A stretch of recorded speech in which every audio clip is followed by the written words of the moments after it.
Hi hello friends, welcome back to my YouTube channel. ನಾವಿವತ್ತು ತುಂಬ ಟೇಸ್ಟಿಯಾಗಿರೋ ಎಣ್ಗಾಯಿ ಹೀರೆಕಾಯಿನ ಮಾಡೋದು ಹೇಗೆ ಅಂತ ನೋಡೋಣ ಬನ್ನಿ.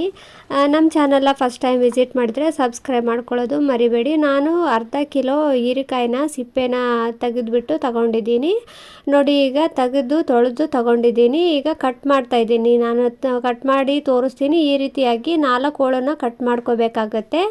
ಎಲ್ಲದನ್ನು ಇದೇ ರೀತಿಯಾಗಿ ಕಟ್ ಮಾಡಿಬಿಟ್ಟು ತಗೊಳ್ತಾ ಇದ್ದೀನಿ ನಾನಿಲ್ಲಿ.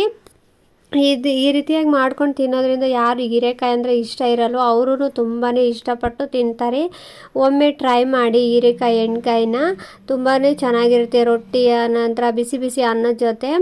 ಈಗ ಅದನ್ನು ಕಟ್ ಮಾಡಿದ್ದಾಯಿತು. ಈಗ ಒಂದು ಸ್ವಲ್ಪ ಬಾಣಲೆನ ಇಟ್ಕೊಂಡ್ಬಿಟ್ಟು ಅದಕ್ಕೆ ಒಂದು ಸ್ವಲ್ಪ ಎಣ್ಣೆ ಹಾಕ್ಕೊಂಡು ಒಂದು 1/4 ಬಟ್ಲಷ್ಟು ಶೇಂಗಾನ ಹಾಕ್ಕೊಂಡಿದ್ದೀನಿ. ನಿಮಗೆ ಖಾರಕ್ಕೆ ಎಷ್ಟು ಬೇಕೋ ಅಷ್ಟು ಹಸಿರು ಮೆಣಸಿನ್ಕಾಯಿ ಆ್ಯಡ್ ಮಾಡ್ಕೊಂಡ್ಬಿಟ್ಟು ಒಂದು ಸ್ವಲ್ಪ ಕೊತ್ತಂಬರಿ ಸೊಪ್ಪು, ಆನಂತರ ಬೆಳ್ಳುಳ್ಳಿ, 1 ಇಂಚು ಶುಂಠಿನ ಆ್ಯಡ್ ಮಾಡ್ಕೊಂಡ್ಬಿಟ್ಟು 2 ನಿಮಿಷ ಎಣ್ಣೆಯಲ್ಲಿ ಫ್ರೈ ಮಾಡ್ಕೋಬೇಕು ಇದನ್ನು. ಈಗ ಒಂದು ಸ್ವಲ್ಪ ಒಣ ಕೊಬ್ಬರಿ ತುರಿನ ಹಾಕ್ಕೊಂಡಿದ್ದೀನಿ. ನಿಮಗೆ ಬೇಡ ಅಂತ ಅನಿಸಿದರೆ ಸ್ಕಿಪ್ ಮಾಡ್ಕೊಳ್ಳಿ. ನಾನು ಇಲ್ಲಿ ಒಣ ಕೊಬ್ಬರಿನ ಹಾಕ್ಕೊಂಡ್ಬಿಟ್ಟು ಮಿಕ್ಸ್ ಮಾಡಿಕೊಂಡು ಈಗ ಇದನ್ನು ತಣ್ಣಗಾಗೋಕ್ಕೆ ಬಿಟ್ಟಿದ್ದೆ. ಈಗ ನೋಡಿದ್ದು ತಣ್ಣಗಾಗಿದೆ. ಇದನ್ನು ಮಿಕ್ಸಿ ಜಾರಿಗೆ ಹಾಕ್ಕೊಂಡಿದ್ದೀನಿ ಎಲ್ಲದನ್ನು. ಒಂದು ಸ್ವಲ್ಪ ಅರಿಶಿನ ಪುಡಿ, ಒಂದು ಸ್ವಲ್ಪ ಹುಣಸೆಹಣ್ಣು, ಆನಂತರ ಒಂದು ಚಿಕ್ಕದು ಟೊಮೊಟೊ, ಒಂದು ಸ್ವಲ್ಪ ನೀರು ಹಾಕ್ಕೊಂಡ್ಬಿಟ್ಟು ನೈಸ್ ಪೇಸ್ಟ್ ಮಾಡಿಕೊಂಡು ತಗೊಂಡು ಬಂದಿದ್ದೀನಿ ನೋಡಿ.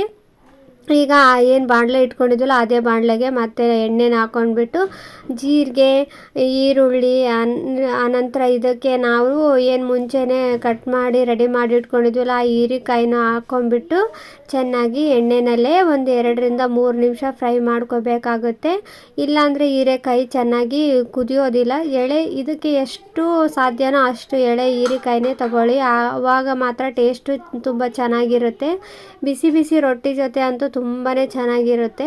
ನಾವೇನು ಮುಂಚೆನೇ ರೆಡಿ ಮಾಡಿ ಇಟ್ಕೊಂಡಿದ್ವಲ್ಲ ಆ ಮಸಾಲೆ ಮಿಶ್ರಣನ ಇದಕ್ಕೆ ಹಾಕ್ಕೊಂಡ್ಬಿಟ್ಟು ಮಿಕ್ಸ್ ಮಾಡಿಕೊಂಡು ಹಸಿ ಸ್ಮೆಲ್ ಹೋಗೋವರೆಗೂ ಎಣ್ಣೆಯಲ್ಲಿ ಫ್ರೈ ಮಾಡ್ಕೋಬೇಕು. ಈಗ ಅದೇ ಮಿಕ್ಸಿ ಜಾರಲ್ಲಿ ಏನು ಮಸಾಲೆ ಹಾಕ್ಕೊಂಡಿದ್ವಲ್ಲ ಅದಕ್ಕೆ ಒಂದು ಸ್ವಲ್ಪ ನೀರನ್ನು ಹಾಕ್ಕೊಂಡ್ಬಿಟ್ಟು ಇದಕ್ಕೆ ಹಾಕಿ ಮಿಕ್ಸ್ ಮಾಡಿದ್ದೀನಿ. ಈಗ ರುಚಿಗೆ ತಕ್ಕಷ್ಟು ಉಪ್ಪು, ನಾನು ಇಲ್ಲಿ ಎವರೆಸ್ಟ್ ಅವ್ರದ್ದು ಸಬ್ಜಿ ಮಸಾಲಾನ ಹಾಕ್ಕೊಂಡಿದ್ದೀನಿ. ನಿಮಗೆ ಇದು ಬೇಡ ಅನಿಸಿದರೆ ಸ್ಕಿಪ್ ಮಾಡ್ಕೊಳ್ಳಿ. ತುಂಬ ಚೆನ್ನಾಗಿರುತ್ತೆ ಟೇಸ್ಟು. ಒಂದು ಸಾರಿ ಟ್ರೈ ಮಾಡಿ. Thank you for watching friends. Next ಯಾವ ರೀತಿ ರೆಸಿಪಿ ಬೇಕು ಅಂತ ಕಮೆಂಟ್ ಹಾಕಿ, ಅದನ್ನೇ ಮಾಡಿ ತೋರಿಸ್ತೀನಿ.